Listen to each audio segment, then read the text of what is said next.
गुंजन अपनी माँ कमला और पिता सुरेश के साथ रहती थी। सुरेश पढ़ा लिखा नहीं था, इसीलिए वो खेती बाड़ी का काम किया करता था। वही कमला, जो एक हाउसवाइफ थी, घर पर रहकर गुंजन का ध्यान रखा करती थी। कमला ने गुंजन को बहुत अच्छे संस्कार दिए थे, परंतु गुंजन अपने जीवन से बहुत दुखी थी। गुंजन दिखने में बहुत ही काली और बदसूरत थी। गुंजन के काले रंग के कारण उसके मोहल्ले वाले उसको चिढ़ाया करते थे।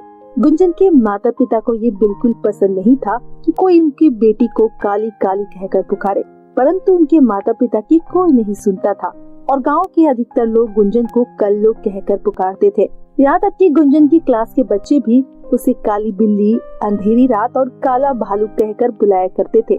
रोज रोज अपना इस तरह अपमान होता देख गुंजन को बुरा लगता था, परंतु वो किसी से कुछ नहीं कह पाती थी। एक दिन गुंजन की क्लास की एक लड़की, जिसका नाम पूजा होता है, घर के कपड़ों में बन ठन के आती है। पूजा को घर के कपड़ों में देखकर क्लास के सभी बच्चे हैरान रह जाते हैं और उसकी बहुत तारीफ करते हैं। गुंजन भी पूजा को देखकर उसकी तारीफ करने लगती है। अरे वाह पूजा, आज तो तुम बहुत सुंदर लग रही हो। तुम तो बिल्कुल एक परी की तरह लग रही हो। हाँ लगूंगी क्यों नहीं, मेरे पिताजी लहंगा शहर से लेकर आए थे। पूरे 10,000 रूपए का लहंगा है ये, और वैसे भी आज मेरा बर्थडे है, इसीलिए मैं फुल मेकअप करके आई हूँ। लंच टाइम में मैं सेलिब्रेट करने वाली हूँ अपना बर्थडे। आ जाना तुम भी, तो इसी बहाने तुम्हारी शक्ल देखकर थोड़ा हम लोग हंस भी लेंगे। ठीक है, मैं आ जाऊंगी। वैसे भी सभी को हंसाना अच्छी बात है। By the way, happy birthday. इतना कहकर गुंजन अपनी सीट पर चली जाती है। थोड़ी देर बाद क्लास टीचर आ जाती है और सभी को पढ़ाने लगती है। सभी बच्चे बड़ी ही शांति से बैठे थे, परंतु सभी का ध्यान लंच की छुट्टी पर था। इसी तरह थोड़ी देर बाद बेल बजते ही सभी बच्चे कैंटीन में आ जाते हैं। इसके बाद क्लास के सभी बच्चे मिलकर पूजा का बर्थडे मनाते हैं और केक कट करते हैं। पूजा गांव के सेठ की लड़की थी, उसके पास रुपए पैसों की कमी नहीं थी। वो सभी को अच्छी पार्टी देती है, परंतु उसी पार्टी में मौजूद गुंजन बहुत उदास थी, क्योंकि उसका भी बर्थडे आने वाला था और वो जानती थी कि उसके पिताजी हमेशा की तरह इस बार भी उसका बर्थडे नहीं मनाएंगे। थोड़ी देर बाद छुट्टी होने के बाद सभी लोग अपने अपने घर चले जाते हैं। गुंजन के मन में अभी भी बर्थडे पार्टी चल रही थी और वो इस बार अपना बर्थडे मनाना चाहती थी। गुंजन अपने घर जाकर अपनी मम्मी से बात करती है। माँ, आज क्लास में बहुत मजा आया। आज हमारी क्लासमेट पूजा का जन्मदिन था और सभी ने बहुत एंजॉय किया। माँ, मैं भी अपने बर्थडे पर बर्थडे केक लेकर जाऊंगी और एक नई ड्रेस पहनकर भी जाऊंगी। ठीक है मेरी प्यारी बेटी, बर्थडे तो आने दो, मैं कुछ इंतजाम करूंगी। इतना कहकर गुंजन की माँ घर के कामों में लग जाती है। गुंजन भी अपने कमरे में पढ़ने चली जाती है, परंतु गुंजन को हर जगह दिखाई दे रहा था। इसी तरह दिन निकल जाते हैं और आज गुंजन का बर्थडे होता है। आज गुंजन सुबह जल्दी उठ जाती है और जल्दी से नहा धोकर नए कपड़े पहनने के लिए तैयार हो जाती है। माँ, आज मेरा जन्मदिन है, मेरे नए कपड़े निकाल दीजिए। प्यारी बेटी, हमें माफ करना, हम तुम्हारे लिए नए कपड़े नहीं ला पाए, परंतु तुम्हारे पिताजी ने प्रॉमिस किया है कि वो आज शाम तक तुम्हारे लिए बर्थडे केक लेकर आएंगे, इसीलिए तुम आज घर के कपड़ों में ही स्कूल चले जाओ। शाम को हम तुम्हारा बर्थडे घर पर ही मनाएंगे। गुंजन अपनी माँ की बातों को सुनकर उदास हो जाती है और चुपचाप वहाँ से चली जाती है। गुंजन अपने घर की रोज वाली ड्रेस पहन लेती है। गुंजन आज येलो कलर की ड्रेस में स्कूल जाती है। गुंजन का रंग चूंकि काला था, इसीलिए येलो कलर की ड्रेस में गुंजन कुछ खास नहीं दिख रही थी। गुंजन के स्कूल में घुसते ही सभी बच्चे उस पर हंसने लगते हैं। ये क्या गुंजन, तुम तो आज बहुत बदसूरत लग रही हो। लगता है आज तुम्हारा बर्थडे है, इसीलिए तुम इन कपड़ों में आई हो, परंतु ये कपड़े तो फटे पुराने नजर आ रहे हैं।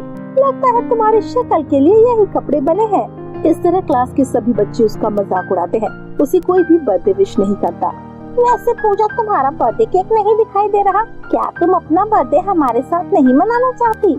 ऐसी कोई बात नहीं है, मेरे पिताजी ने शहर से बर्थडे केक का ऑर्डर किया है, इसीलिए उसे आने में देरी हो रही है। तुम सभी शाम को मेरे घर आ जाना, हम एक साथ मिलकर केक काटेंगे। इस तरह क्लास में टीचर आ जाती है और क्लास के सभी बच्चे शांत हो जाते हैं।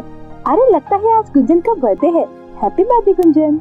इसके बाद क्लास टीचर सभी बच्चों से गुंजन को हैप्पी बर्थडे विश करवाती है और गुंजन के लिए तालियां बजवाती है। इसी तरह स्कूल की छुट्टी हो जाती है और सभी बच्चे अपने घर चले जाते हैं। घर पर गुंजन की माँ ने गुंजन के लिए छोले भटूरे बनाए थे। गुंजन अपने बर्थडे पर छोले भटूरे खाकर खुश होती है और शाम होने का इंतजार करती है। वहीं दूसरी तरफ गुंजन के पिताजी दिन भर मेहनत करके मालिक के पास तनख्वाह मांगने जाते हैं। मालिक, आज 10 तारीख है। हर महीने की तरह आज पगार पानी का दिन है। आज मुझे थोड़ा जल्दी घर जाना है। कृपया मुझे मेरी तनख्वाह दे दीजिए। अभी तो केवल 6 ही बजे है, अभी आधा घंटा और बाकी है। पहले अपना काम कर, उसके बाद तनख्वाह की बात करियो। ये सुनकर गुंजन के पिताजी चुपचाप काम करने चले जाते हैं। इसी तरह 1 घंटा हो जाता है और बिना समय देखे सुरेश सेठ के पास जाता है।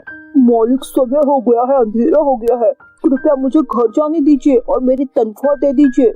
देख सुरेश, अभी थोड़ी देर पहले ही मैंने रामू को तनख्वाह दिया है। अब मेरे पास 1 रुपया नहीं बचे हैं, इसलिए तू कल तनख्वाह ले लियो। ये कैसी बातें कर रहे हैं आप मालिक? मैंने अभी थोड़ी देर पहले ही आपको बताया था, मेरी बेटी का जन्मदिन है। मुझे आज उसके लिए बर्थडे केक लेकर जाना है। कृपया मुझ पर तरस खाकर मेरी तनख्वाह दे दीजिए। सुरेश, तुझे पता है ना, मेरी बहस करने की आदत नहीं है।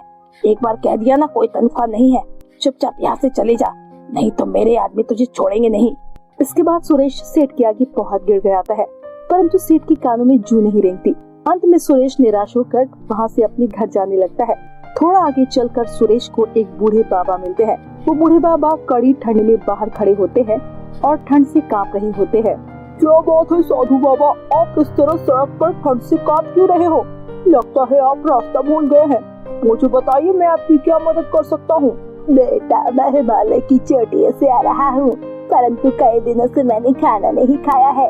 इस गांव में मैंने कई घरों में रहने के लिए शरण मांगी, लेकिन किसी ने मुझे छत देने के बजाय खाने के लिए 2 रोटी तक नहीं दी। बेटा, मुझे तुम एक अच्छे इंसान नजर आते हो, क्या तुम मुझे एक समय का भोजन करा सकते हो? हाँ बाबा जी, आप मेरे साथ मेरे घर चलिए। आज मेरी बेटी का जन्मदिन है, जरूर कमला ने कुछ अच्छा बनाया होगा। आप आज मेरे साथ खाना खा लीजिएगा। इसके बाद साधु बाबा और राजेश घर की ओर निकल जाते हैं। घर पहुंचकर सुरेश बाबा को सभी से मिलाता है। राजेश की पत्नी कमला बाबा को भरपेट भोजन करा देती है। धन्यवाद प्यारी बेटी, तुम सभी बहुत अच्छे हो जिसने मुझे भरपेट भोजन कराया। मैं बहुत दिनों से भूखा था। तुम्हारे पूरे परिवार के साथ मेरा आशीर्वाद है। गुंजन बिटिया, तुम्हें जन्मदिन मुबारक हो। तुम्हारे पिताजी ने मुझे बताया कि आज तुम्हारा जन्मदिन है, परंतु चेहरा तुम्हारा लटका हुआ है। तुम्हारे मन में कोई बात है तो मुझे बताओ, मैं तुम्हारी इच्छा पूरी करने की कोशिश करूंगा। बाबा, आज मेरा बर्थडे है। मैंने अपनी सभी सहेलियों को इनवाइट किया है, लेकिन सेठ जी ने पिताजी को तनख्वाह नहीं दिया और वो मेरे लिए केक नहीं ला पाए। थोड़ी देर बाद मेरी सहेलियां घर आने वाली है। मैं अपना बर्थडे कैसे मनाऊंगी? अगर आज मैंने अपना बर्थडे केक नहीं काटा तो कल क्लास में मेरा सब मजाक उड़ाएंगे। तुम्हें घबराने की जरूरत नहीं है मेरी प्यारी बेटी।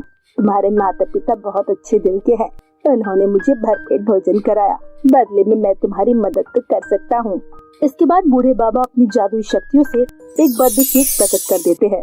मेरी प्यारी बेटी, ये एक जादुई बर्थडे केक है। इस केक से तुम कुछ भी मांग सकती हो, लेकिन ये केक कट करने के लिए बिल्कुल भी नहीं है, इसलिए तुम इस केक से केवल अपनी जरूरत की चीजें ही मांगो। बेटा, मुझे बहुत दूर से यात्रा करके जाना है, मैं चलता हूँ अब। इतना कहकर बाबा जी वहाँ से चले जाते हैं। थोड़ी देर बाद क्लास के सभी बच्चे आ जाते हैं।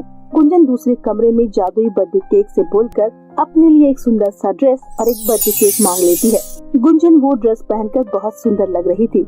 गुंजन बर्थडे केक लेकर सभी के सामने आती है तो गुंजन को इतनी सुंदर ड्रेस में देखकर सभी हैरान रह जाते हैं। इस तरह थोड़ी देर बाद सभी लोग एक साथ मिलकर गुंजन का बर्थडे सेलिब्रेट करते हैं। इस तरह उस दिन के बाद से गुंजन और उसका परिवार जादुई बर्थडे केक की मदद से अमीर होने लगते हैं। गुंजन को जब भी किसी चीज की जरूरत पड़ती वो जादुई बर्थडे केक मांग लिया करती।